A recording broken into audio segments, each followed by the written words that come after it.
सांगा ना काय करा काय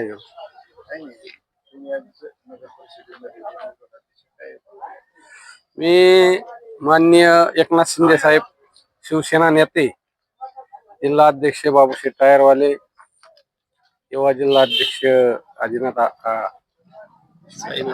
साईनाथ आधार अध्यक्ष आशुतोष डहाळे श्रीकांतजी शिंदे जिल्ह्याचे सर्व प्रमुख नेते सगळ्यांचं मी आमच्या नेत्या भगिनी हर्षदताई काकडे ॲडव्होकेट शिवाजीराव काकडे ह्या विजयामध्ये जसा वाटा या शेवगावचे सर्व नागरिक बंधू मतदार यांनी मोठ्या प्रमाणे मतदान देऊन आज शिवसेनेचे धनुष्यबाणाचे उमेदवार माया अरुण मुंडे यांना निवडून दिलेला आहे.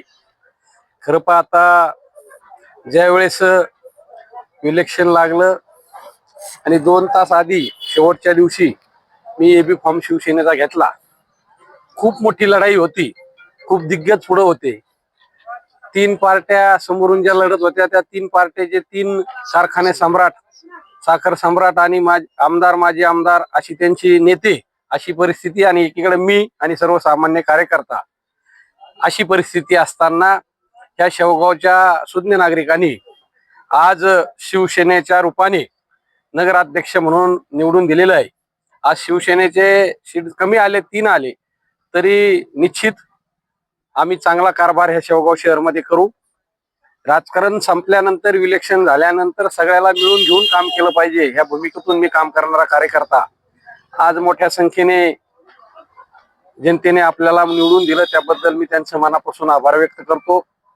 मी शिवसेनेचे नेते एकनाथजी शिंदे साहेब यांनी खास करून माझ्यासाठी इथं सभा घेतली त्यांचं मनापासून आभार व्यक्त करतो आणि सर्व गावकऱ्यांचं आणि शेवगाव शहरवासियांचं मनापासून आभार व्यक्त करतो. नंतर आजपर्यंत या शेवगाव मध्ये साखर सम्राटांचे राज्य होता. आज या ठिकाणी एक सामान्य माणूस नगराध्यक्ष म्हणून शिवसेनेचे निवडून आलेले आहे.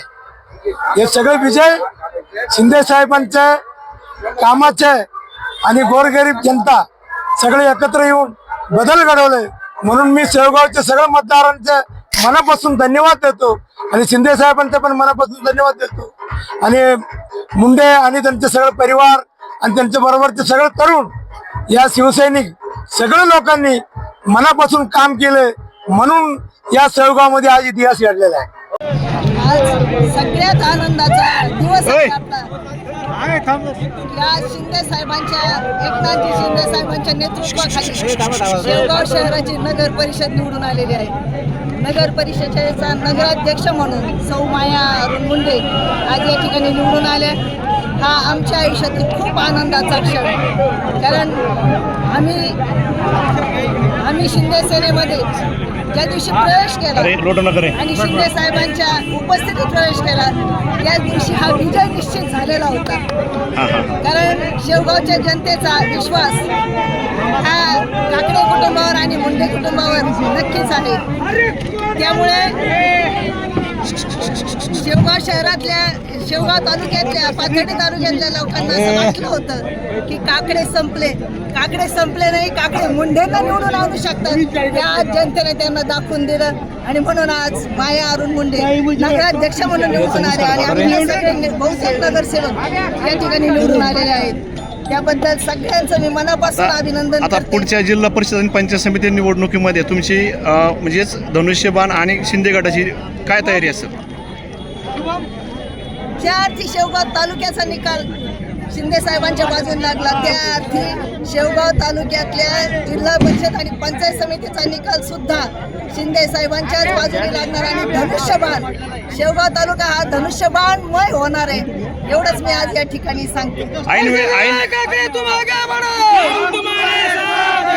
ऐनवेळी केलेलं नियोजन हे कसं तुमच्या पत्त्यावर पडलं? या नियोजन ऐनवेळी नाही. म्हणजे ऐनवेळी शिंदे साहेबांची आणि आमची चर्चा चालू होती. हां आणि खरं तर आमचा प्रवेश हा जानेवारीमध्ये ठरला. शिंदे साहेबांनी सांगितलं ए, त्याला 90 देऊन बाजूला घ्या. शिंदे साहेबांनी सांगितलं की तुम्ही सेनेमध्ये प्रवेश करणार आहातच, आमच्या बरोबर राहणार आहात, तर नगरपालिकेच्या निवडणुकीमध्येच तुम्ही हा प्रवेश करा, माझ्या उपस्थितीत करा, की त्याचा फायदा नगराध्यक्ष पदासाठी आणि नगरसेवक पदासाठी निश्चित होईल. तुम्हाला म्हणजे शिंदे गटाला एक तालुका नाही तर 2 तालुके आता तुमच्यावर जबाबदारी शेवगाव आणि पाथर्डीची. त्याच्यासाठी तुम्ही काही प्लॅन काही आहे का तयार तुमच्याकडे? शेवगाव आणि पाथर्डी या दोन्ही तालुक्यासाठी जिल्हा परिषदेच्या आणि पंचायत समितीच्या निवडणुका ज्या आता होऊ घातलेल्या आहेत, त्यामध्ये आम्ही प्लॅनिंग सुरू केलेलं आहे आणि ते प्लॅनिंग आम्ही आता शिंदे साहेबांसमोर मांडणार आणि शेवगाव आणि पाथर्डी तालुक्यामध्ये मतदारसंघामध्ये शिंदे साहेबांचं वर्चस्व या ठिकाणी निर्माण करणार आहोत. पाण्याचा प्रश्न शेवगावचा आणि MIDCचा प्रश्न आहे, याच्यावर आता पुढची रणनीती काय? शेवगाव शहरातल्या लोकांनी ज्या विश्वासाने जो विश्वास माझ्यावर काकडे साहेबांवर आणि अरुण भाऊवर दाखवला, नक्कीच शेवगाव शहरातल्या लोकांना कधीही पश्चाताप करण्याची वेळ येणार नाही. पाण्याचा प्रश्न, MIDCचा प्रश्न हा आम्ही आता तातडीने सोडवणार आहोत. ओके.